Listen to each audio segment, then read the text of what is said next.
नमस्कार मित्रांनो, जळगावमध्ये रेशनवर रॉकेल सुरू झालंय आणि महाराष्ट्र सरकारनेही या बाबतीत सर्वात मोठा निर्णय घेतला आहे। ही योजना नेमकी काय आहे, चला तर समजून घेऊया। महाराष्ट्र सरकारने गॅस टंचाईच्या पार्श्वभूमीवर रेशनवर रॉकेल देण्याचा निर्णय घेतला आहे।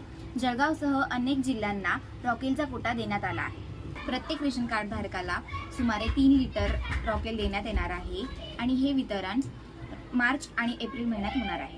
सर्वप्रथम अंत्योदय आणि प्रायोरिटी कुटुंबांना प्राधान्य दिले जाणार आहे आणि यानंतर इतर रेशन कार्ड धारकांनाही याचा लाभ मिळू शकतो। जागतिक परिस्थिती आणि गॅस टंचाईमुळे सरकारने हा तात्पुरता निर्णय घेतला आहे।